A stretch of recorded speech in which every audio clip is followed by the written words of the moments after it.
Hoje o tema da nossa formação será: por que utilizar metodologia de situações-problema? Olá, pessoal! Chegamos ao segundo semestre, sejam todos bem-vindos. Não podemos deixar de agradecer a todos pelo empenho, comprometimento e trabalho realizado no primeiro semestre. Sabemos o quanto vem sendo desafiador o trabalho nas escolas no formato presencial, não só no que se refere aos aspectos pedagógicos, mas também às questões socioemocionais.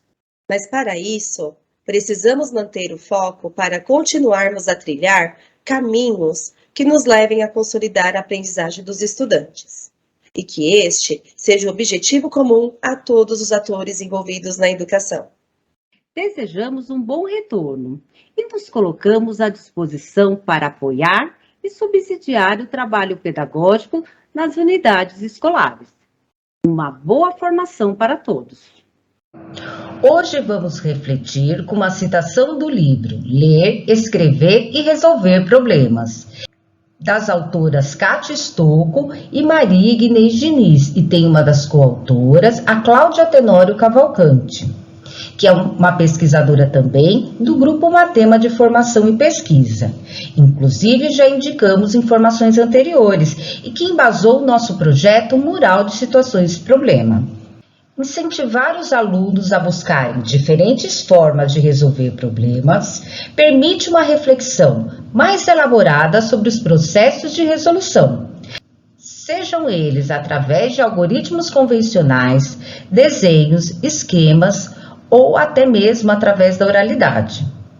Aceitar e analisar as diversas estratégias de resolução como válidas e importantes etapas do desenvolvimento do pensamento permitem a aprendizagem pela reflexão e auxiliam o aluno a ter autonomia e confiança em sua capacidade de pensar matematicamente. Na nossa experiência nos anos iniciais, sabemos que é importante a escolha do tipo de problema e a compreensão do texto a ser trabalhado, como também é essencial darmos atenção aos diferentes modos pelos quais as crianças podem resolvê-los. É fundamental que nas aulas de matemática você, professor, estimule os estudantes com as estratégias pessoais, através da oralidade, a contagem dos dedos, os desenhos, esquemas, e não foquem somente na técnica operatória. Outro aspecto que vale retomar é a importância da socialização de estratégias. Conforme disse Elia Carolino, ajuda a criança a perceber as diferentes formas de encontrar a solução de uma situação-problema e permite que elas mesmas façam as escolhas dos procedimentos mais práticos e econômicos, possibilitando assim o avanço em seus conhecimentos. Contextualização. Diante do empenho em qualificar a aprendizagem dos estudantes atendidos por esta diretoria, esta formação visa ampliar e fundamentar o conhecimento de vocês, professores, quanto à metodologia de situações-problema, para que possam atender e fortalecer os trabalhos desenvolvidos no âmbito escolar e as ações de recuperação das aprendizagens, para não deixarmos nenhum estudante para trás. Trazemos como objetivos: aprofundar os conhecimentos de vocês, professores, em relação à metodologia de situações-problema. Analisar o papel da socialização de diferentes estratégias de resolução de problemas na aprendizagem da matemática. E, por fim, refletir sobre estratégias e intervenções didáticas na resolução de problemas.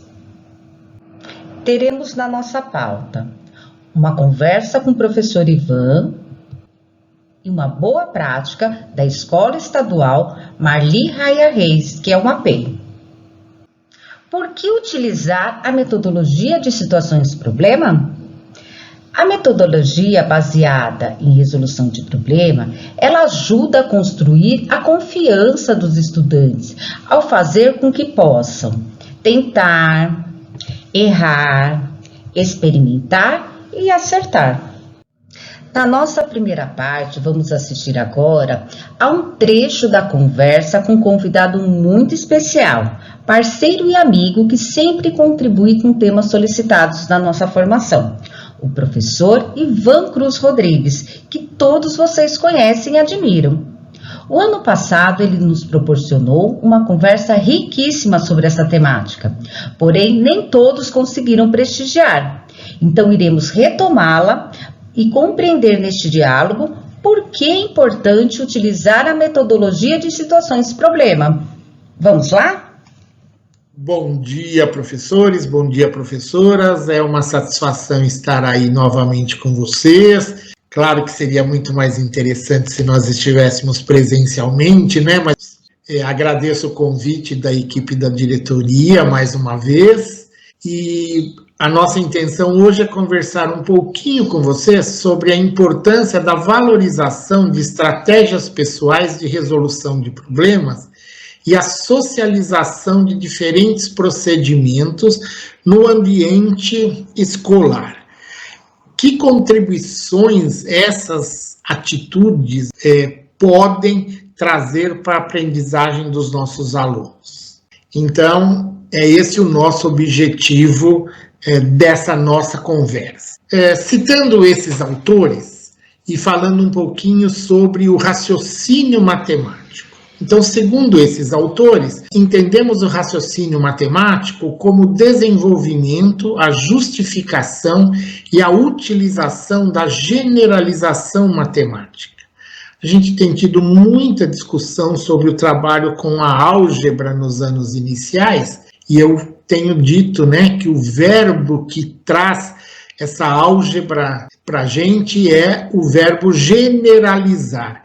Então, a nossa preocupação no ambiente da sala de aula, de nós incentivarmos essa habilidade em generalizar. Esses autores concebem o raciocínio matemático como um processo que envolve conjecturar, generalizar, investigar o porquê e desenvolver e avaliar argumentos.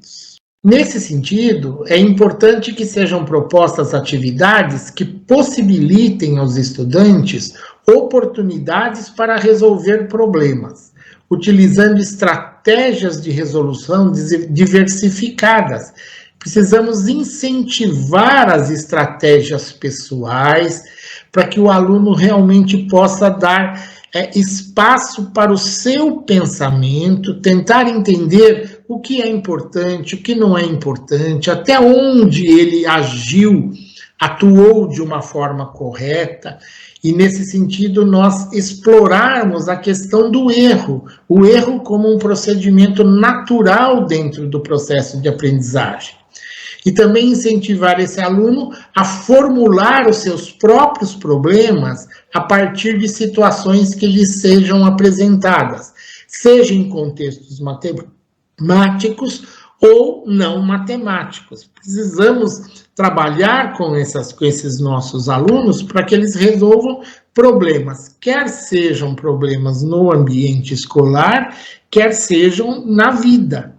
Então, para nós discutirmos um pouquinho essa questão da importância das estratégias pessoais, da socialização, eu trago aqui um vídeo com duas crianças e uma situação bem simples, né? A gente imaginar que existe uma calculadora e que a tecla 7 esteja danificada. E eles precisam resolver alguns cálculos. Então, eu propus uma série de cálculos para essas duas crianças, eram crianças que estavam no início do 3º ano, mas a gente vai ver apenas uma delas. E aí eu propus para eles como é que nós poderíamos calcular 47 mais 67 se eu necessitasse de uma calculadora e a tecla 7 dessa calculadora estivesse danificada. Nós vamos ver o vídeo e depois do vídeo nós vamos comentar um pouco as estratégias que eles utilizaram.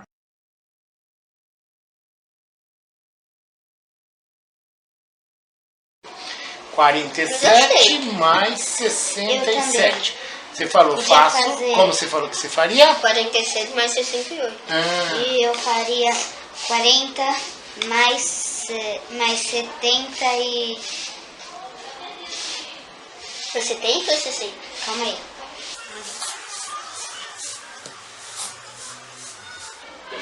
Mais 74. Ó, ela faria 40 mais 74. Vai dar o mesmo resultado? Vai. Mas podia apertar o 7? E aí? Não podia pôr 74? Porque 74 ia ter que apertar o 7. E o 7 está quebrado. Eu só tirei um do 6 e coloquei um no 69. Sim, tá certo. No 67. Mas aproveitando a sua ideia, ó. Vamos escrever aqui, ó. 40 mais 74. Ah, mas o problema tá aqui. Então, você podia pensar outro jeito. Em vez de escrever 74, o que você poderia escrever? 41 mais 73 vai ter o 7. Desse jeito eu já sei como eu ia fazer. Eu ia fazer 45 mais 69. Olha, ele pôs 5 aqui e tirou 5 daqui, que aí não tem o problema do 7, né? 45 mais 69. Eu faria assim, ó. 40 mais 60 Mais 14. 40 mais 60 mais 14. Perfeito. Ia ser bem mais fácil assim. Então, a partir da apresentação do vídeo, nós vimos que o Tiago apresentou esta possibilidade. Para fazer 47 mais 67, ele disse, eu posso fazer 46 mais 68. E vejam, coloquei aqui o registro disso, né, para a gente identificar qual foi o procedimento que o Tiago utilizou. Ele tirou uma unidade do 47 e deu para o 67. Então, ele faz 46 mais 68. Nesse momento, a gente não estava preocupado com o resultado, mas qual o procedimento que poderia ser feito. A Ana Júlia fala que a gente poderia fazer 40 mais 74. Ela também fez aqui uma compensação aditiva. Ela tirou o 7 do 47 e deu para o 67, né? E aí a gente fez essa discussão. Mas será que eu posso fazer isso? Isso aí está correto. O procedimento matemático está correto. Mas ele não veio atender a questão do problema em que não era possível utilizar a tecla 7. E aí ela percebe, né, que na verdade, apesar de estar correto, ela não está atendendo a solicitação. E aqui eu volto sempre àquela importância, né, do ler e do interpretar, e a todo momento a gente fazer uma volta ao enunciado, para a gente verificar se as estratégias que nós estamos utilizando atendem àquilo que está sendo proposto. E aí, a partir dessa discussão, o Tiago até faz uma consideração. Mas olha, se pegasse e tirasse, né, o 1 do 74, 41 mais 73.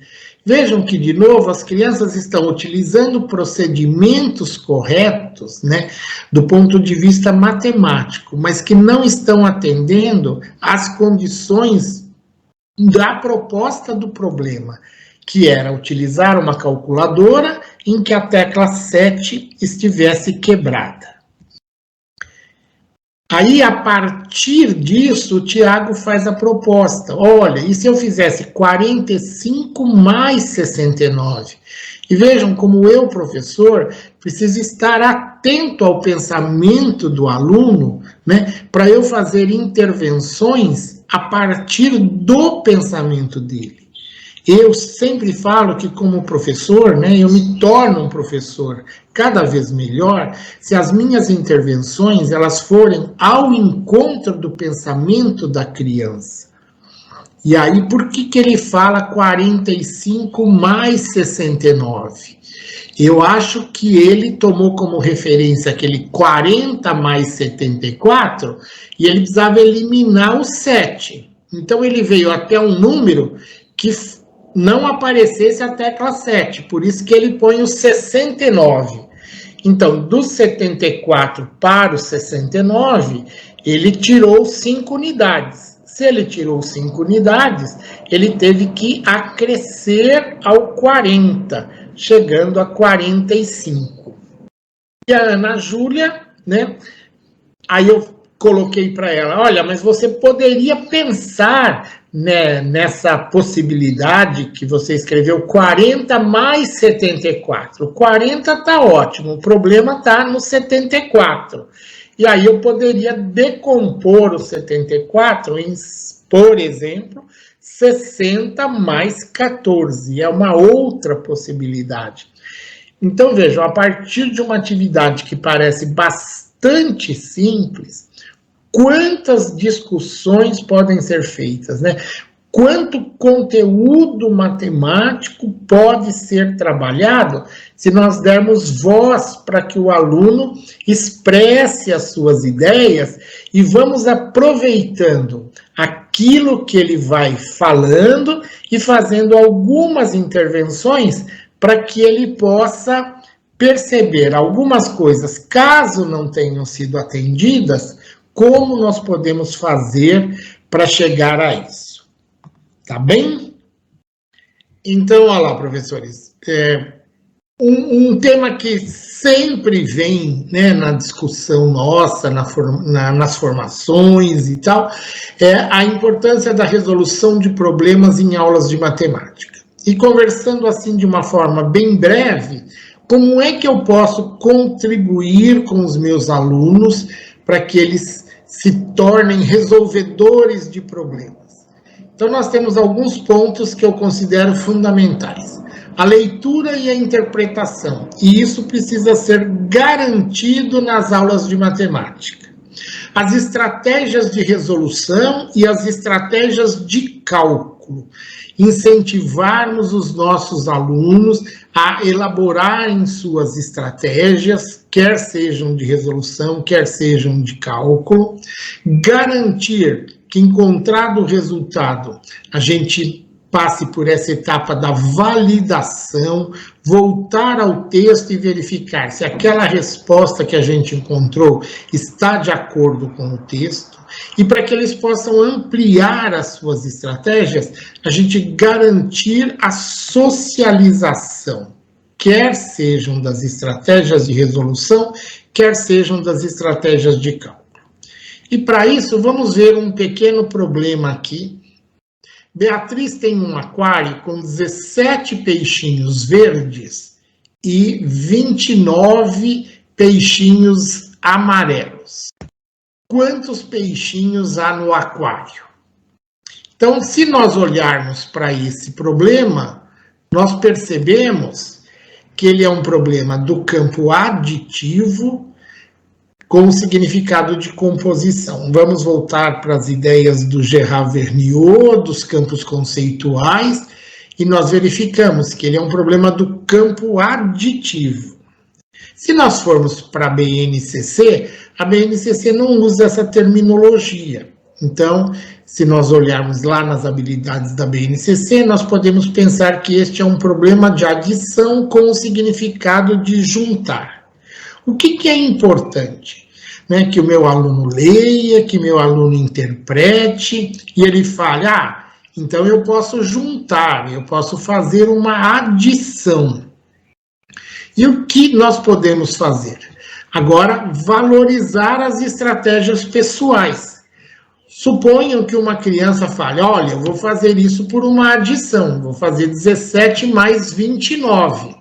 E como eu posso fazer 17 mais 29? Eu posso decompor o 17 em 10 mais 7, decompor o 29 em 20 mais 9, fazer os agrupamentos. 10 mais 20, 30, 7 mais 9, 16, 30 mais 16, 46.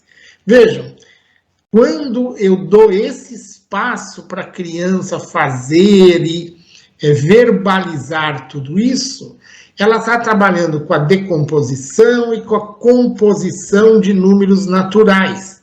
Para isso, ela precisa explorar o conhecimento sobre o valor posicional de cada algarismo. A importância de nós trabalharmos com os números, trabalharmos com a decomposição, trabalharmos com a composição, para que essa criança se familiarize com todos esses conhecimentos matemáticos. Quando a gente propiciou isto, vejam, de forma geral, as crianças trabalham com os algarismos de maior valor. E com isso, elas já podem fazer uma estimativa do resultado, né? De forma geral, a gente começa com o 10 mais 20, né? Um procedimento diferente do algoritmo. No algoritmo, a gente vai começar com o 7 e com o 9, né? Então, a gente valorizar isso. Esse mesmo problema poderíamos pensar em outras estratégias. Claro que a estratégia de resolução, neste caso, é uma adição.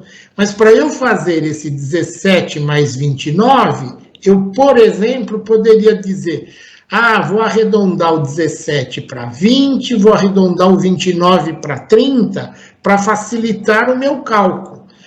Então eu vou somar 20 mais 30. E aí? Você precisa fazer alguma coisa a mais? Preciso. Preciso retirar aquilo que foi acrescentado e não deveria ter sido. E quanto foi? Eu acrescentei 3 no 17, eu acrescentei 1 no 29. Então o que você vai fazer? Eu vou subtrair 4.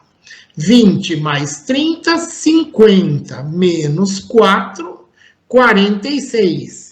Tem uma outra criança que poderia dizer, eu vou pegar e vou somar 30. Só vou mexer no 30.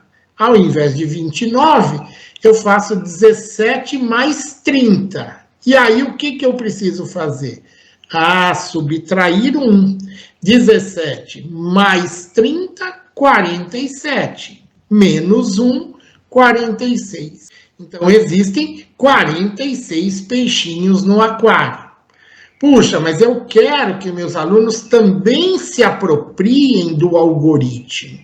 O que eu posso fazer? Eu posso fazer a conexão desta estrutura que a criança pensou, não necessariamente a criança formulou este registro, mas é muito comum a criança falar, pega o 10 do 17, pega o 20 do 29, né? E a gente produz este registro sobre o pensamento da criança. A partir deste registro, eu posso fazer este algoritmo. Então vamos registrar de uma maneira diferente. Olha o que eu posso fazer, né, para traduzir toda essa sua ideia.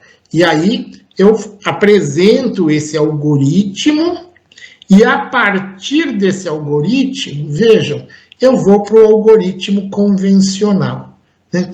Então, o que a gente precisa garantir é valorizar essas estratégias pessoais e apresentar diferentes maneiras.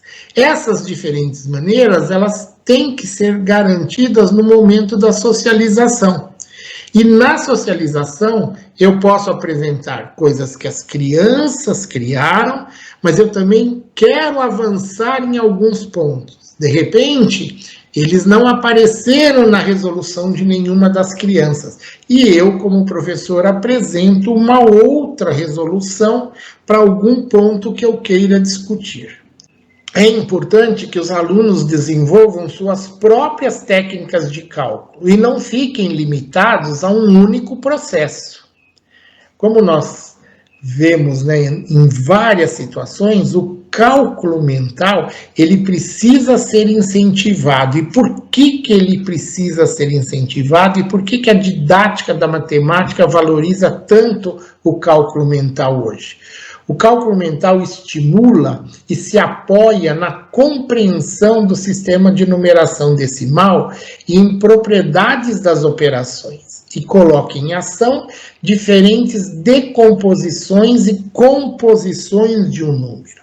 Quando nós utilizamos estratégias de cálculo mental, nós estamos trabalhando o tempo todo com o número na sua integralidade. Claro que quando eu decomponho, eu penso nas partes, né? Mas eu estou com o meu pensamento voltado ao número como um todo, e não algarismo a algarismo. As crianças podem aprimorar suas estratégias a partir de suas próprias reflexões, mas também se apropriar de outras. E para que isso possa acontecer, o momento de partilha de estratégias deve ser realizado de forma contínua. Então, dessa forma, o que a gente tem percebido, né, na nossa prática é que criança aprende com professor, criança aprende com criança. E nós precisamos garantir de uma forma contínua esses momentos de partilha de estratégias, quer sejam de resoluções, quer sejam de cálculo. E só para a gente finalizar, eu gosto muito dessa frase, desse pensamento do professor Antônio Novoa: o aprender contínuo é essencial em nossa profissão. Ele deve se concentrar em dois pilares: a própria pessoa do professor como agente e a escola como lugar de crescimento profissional permanente. Como é importante, né, o meu interesse em aprender, mas como é importante o espaço que nós temos na escola, utilizar os ATPCs, né, para socializar. A gente está falando muito hoje em socialização no ambiente da sala de aula, mas como é importante a socialização no ambiente da escola. Puxa, como é que o meu colega está trabalhando esse assunto? Vamos fazer uma aula em que a gente reúna duas turmas para eu observar como o meu colega apresenta esse assunto. A hora que o meu colega apresenta esse assunto, eu tenho espaço para observar os meus alunos com mais propriedade. É aquilo que eu digo. Eu, com 30 alunos, comandando a aula, muitas vezes eu não consigo dar conta de perceber o pensamento de cada aluno. Se o meu colega está comandando a aula, eu consigo observar os meus alunos, eu consigo caminhar pela sala e ouvir o que cada criança está pensando, e eu fazendo questionamentos para entender e discutir com ela isso. Tá bem? É isso que eu tinha para conversar um pouquinho com vocês hoje, e agradeço aí mais uma vez a colaboração de vocês, o interesse na participação, mesmo aqui estando à distância. Um abraço a todos. Maravilhoso este bate-papo com o professor Ivan. Para nossa sistematização, vamos elencar algumas ideias trazidas por ele. Precisamos incentivar e valorizar as estratégias pessoais e a socialização das diferentes maneiras que os estudantes pensam. É importante explorar a questão do erro como um procedimento natural do processo de aprendizagem. Neste processo, você, professor, precisa estar atento ao pensamento dos estudantes para realizar intervenções através das boas perguntas. Vale lembrar que nessas intervenções realizadas por você, é possível perceber quais conhecimentos os estudantes já possuem e quais pontos precisam avançar. Temos que dar voz aos estudantes para expressarem suas ideias, seus conhecimentos prévios, para que assim possamos intervir. É fundamental garantir nas aulas de matemática a leitura e interpretação do enunciado do problema. Reler quantas vezes forem necessário, para verificar se as estratégias pessoais atendem ao que foi solicitado. E por fim, o cálculo mental, que estimula e se apoia no sistema de numeração decimal, através da composição e da decomposição. Por isso, é fundamental que os estudantes consolidem este conhecimento. Enquanto professores, às vezes podemos achar que quando se fala em cálculo mental, os estudantes dos anos iniciais não conseguirão dar conta. Porém, quanto mais estimulamos em utilizar essa estratégia, mais eles avançarão nas resoluções e ampliarão seu raciocínio. Então, na sua sala de aula, como trabalhar com a metodologia de situações-problema? Isso mesmo, através dos materiais da SEDUC. É fundamental estudar este material do professor para compreender os objetivos e intencionalidade do mesmo, pois alguns procedimentos são importantes para você, docente, se atentar, como o levantamento dos conhecimentos prévios, o desenvolvimento de intervenções, lançar mão das boas perguntas, utilizar metodologias que favoreçam a aprendizagem dos estudantes. Enfim, nele podemos nortear as ações a serem realizadas em sala de aula. E o que não favorece a aprendizagem? Isso mesmo, são as atividades em folhinhas descontextualizadas, que geralmente são retiradas da internet, pois além de não contemplarem as habilidades, não se relacionam com as sequências ou projetos. Muitas vezes não trazem nem desafios e também não possibilitam explorar as estratégias pessoais.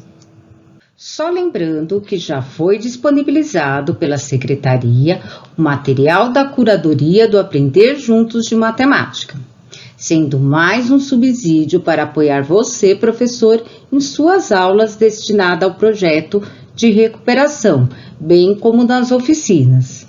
Assim como já ocorre nos outros materiais, cabe ressaltar a importância de você estudar este material. Na segunda parte da nossa formação, trazemos uma boa prática da Escola Estadual Professora Marli Raia Reis, que é uma PEI, realizada no ano passado e que inclusive foi escolhida para o nosso webinário, da professora Alessandra, que estava no segundo ano. Este ano ela atua como CGPAC, Coordenadora de Gestão Pedagógica por Área de Conhecimento, ou seja, no ciclo da alfabetização. A atividade foi desenvolvida no projeto Mural de Situações Problema, sugerida pelo Núcleo Pedagógico e que favorece essa metodologia, trazendo a modelização do trabalho a ser realizado em sala de aula. Vamos assistir?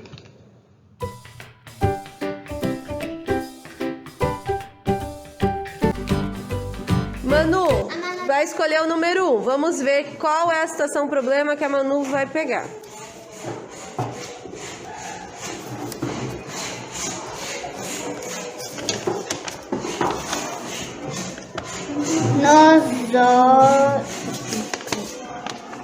Zoológico.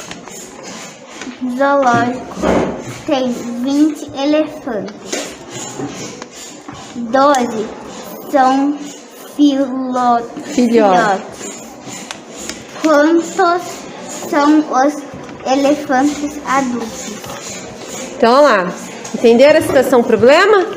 Lá no zoológico tem 20 elefantes. 12 são filhotes. Quantos são os elefantes adultos? Que cálculo que eu preciso fazer aqui? 15. Fala, Alif. Pauzinho. Então, mas vamos pensar aqui, ó. A pergunta é: quantos são os elefantes adultos? Qual a informação que eu tenho? Menos. Peraí, qual a primeira informação que aparece na situação problema? 20 elefantes. Que no zoológico tem 20 elefantes. Essa é uma informação. Tá. Segunda informação da nossa situação problema, qual é? Que 12 elefantes. que 12 são filhotes. E agora a pergunta: quantos são os elefantes adultos? E aí? Pode fazer, vamos lá. Manu disse que tem uma estratégia. Oi? A gente vai fazer a conta de menos. Ah, uma subtração. Vamos ver, vamos ver. A Letícia acha que é uma subtração. Vamos ver. Eu acho que é demais. Por que você acha que é uma adição?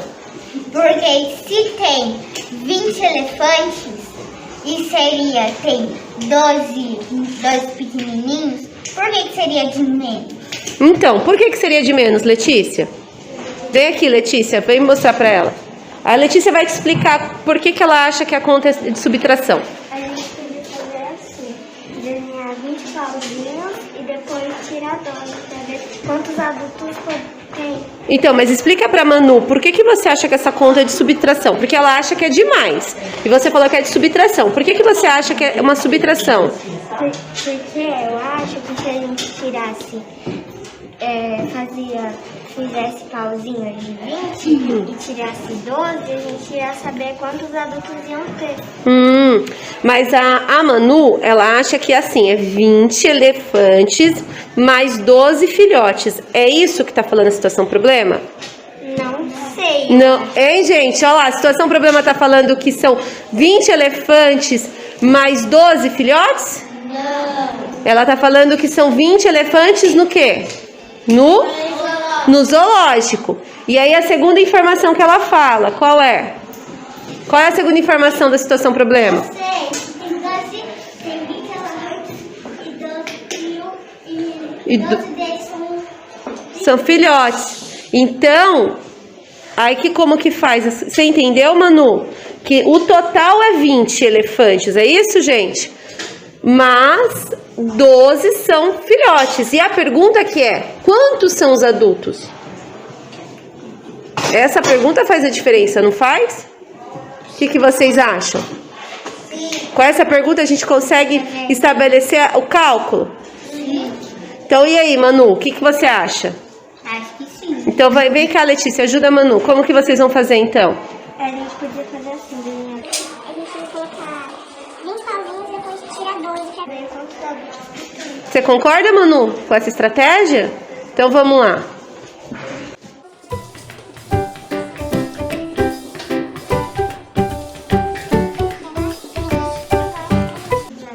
Manu, você conseguiu compreender que aqui são o total de elefantes que a gente tem no zoológico? E aí a segunda informação, que desse total aqui, 12 são filhotes. E qual é a pergunta, Manu? Quantos são os adultos? Isso. Então agora você vai fazer o que, Manu, para você descobrir quantos são os adultos? Tirar quantos?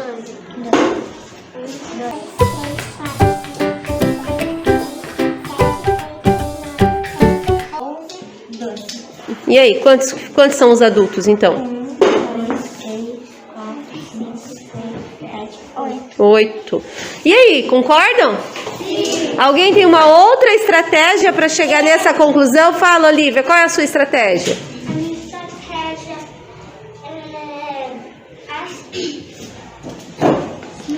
você deixa 12 na cabeça, só 12, né?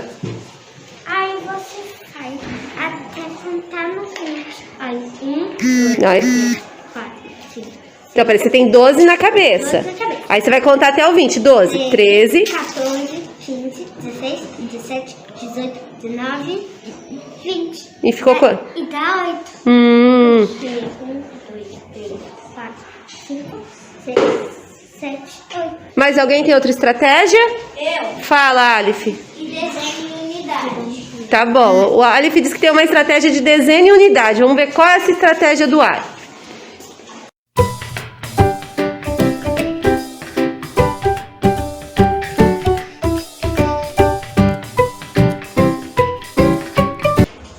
Quantos adultos? Quantos são... Não, a pergunta é quantos são os adultos. A gente precisa descobrir quantos são os adultos.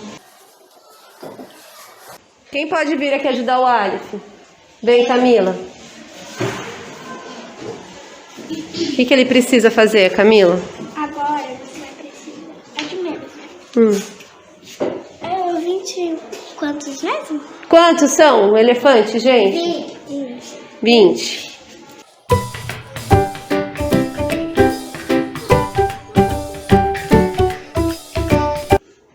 Menos 12, né? Uhum. Menos 12. Agora você tem que contar quanto que ficou. Mas quem que ensinou esse cálculo aí, gente? Quem que ensinou essa estratégia? Onde vocês aprenderam essa estratégia? Eu aprendi com meu pai. É? E como que faz essa estratégia? Eu aprendi com a minha mãe. É? E como que faz essa estratégia? Agora, aí, como esse tá com zero, o zero se transforma em nada. Então, vai ficar... E aí, gente, será que dá essa estratégia aqui? O que vocês acham? Não dá. Acho que Como que a gente pode melhorar? Vem cá, Manu, você consegue aqui arrumar essa estratégia? eu acho que eu tenho outra estratégia. Olha lá, Camila acha que tem outra estratégia. Vamos lá, conversem aí e descubram como que vai fazer essa estratégia.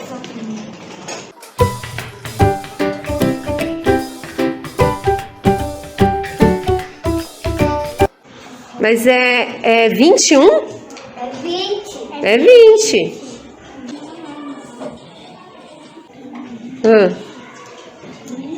E quantos são os filhotes? 12. Então... Não, peraí. É 12. 12, não é 20. 2. E agora? 0 mais... É mais? Mas o cálculo é mais? Menos. Eu não sei se É...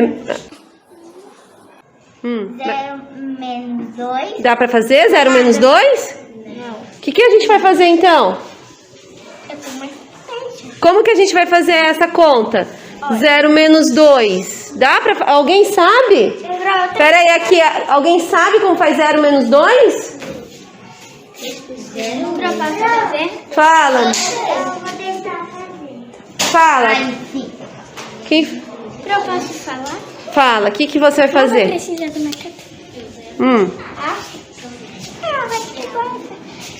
Eu vou colocar...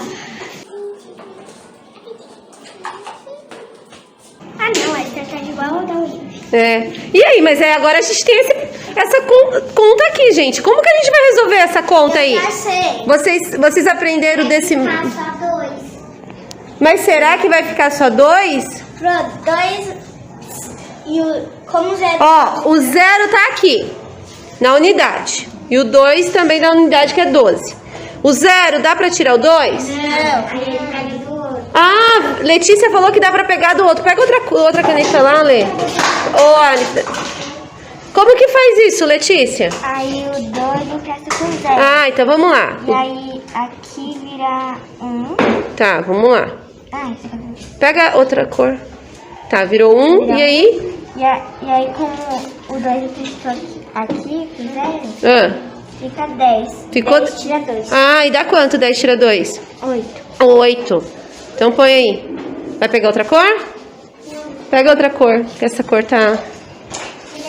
Pode ser. Vai ficar 8. E esse aqui? A dezena.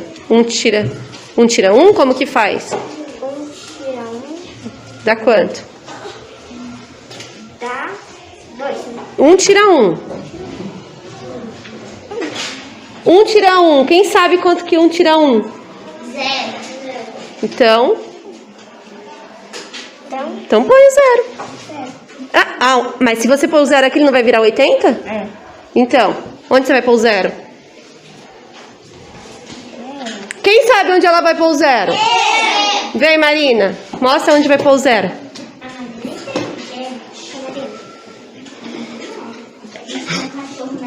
E aí, então, gente, como que ficou? 2. Quanto o resultado ficou? 8. Concluímos essa situação problema? Sim. Então, bom.